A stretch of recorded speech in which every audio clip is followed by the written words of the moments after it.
Lubhang mapanganib at nakamamatay, yan ang lumabas sa pagsusuri ng National Bureau of Investigation sa mga drogang nasamsam mula sa isang di-manoy pusher sa concert party sa Pasay City kung saan 5 ang nasawi.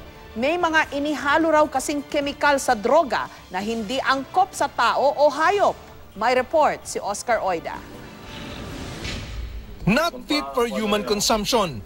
Ito ang pahayag ng Behavioral Science Division ng National Bureau of Investigation sa ginawang pagsusuri sa mga drogang nakumpiska kay Joshua Habalo.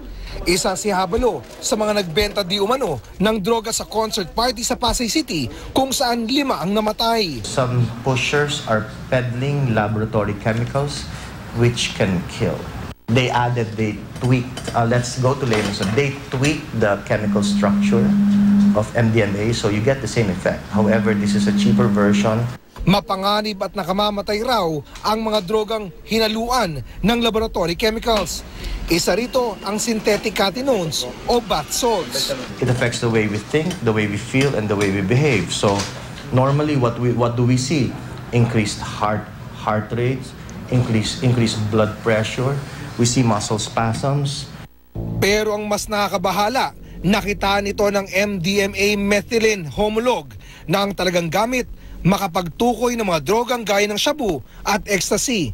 It is not fit for human consumption nor veterinary use, so making it more dangerous. This substance was never studied on human subjects. Hinala ng ahensya, ginagawa ito ng mga sindikato para magsilbing extender sa droga at palakasin ang tama o pagkakahay sa droga. At ang mga naturang kemikal, wala sa listahan ng mga itinuturing na dangerous drugs sa Pilipinas. These syndicates are very much clever to do things in order to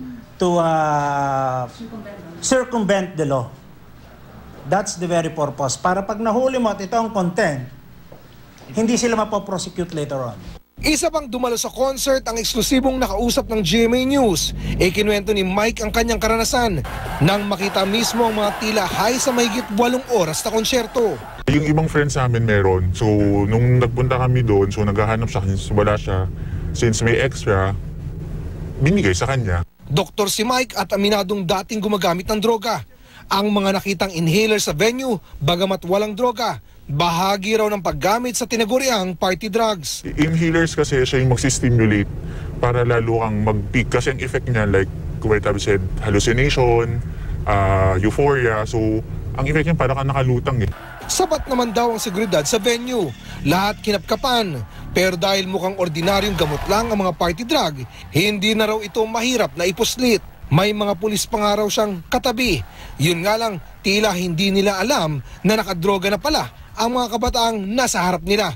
Yung mga bata doon naglalakad, nag-i-inhaler, as in dire-diretso na katabi ko yung pulis, nakatingin lang yung pulis, hindi ko alam kung hindi nila alam yon.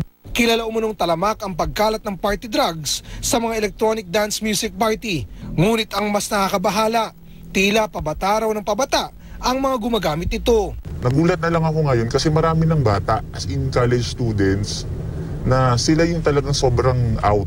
Nauna nang sinabi ng PNP Special Investigation Task Group, base na rin sa testimonya ng mga saksi, sa labas daw ng concert grounds na bili ng 5 nasawi ang droga. Before going to the events place, nila nakuha yung mga drugs na yan. Suhestyon ngayon ng NBI, baguhin ang batas sa mga drogang may tuturing na iligal at delikado, tulad sa ibang bansa. They have that law on new psychoactive substances na kung sakaling makahuli po sila ng any other drugs na gagawin ng sindikato which mimics the effect of ecstasy or other drugs under their law, punishable po yun.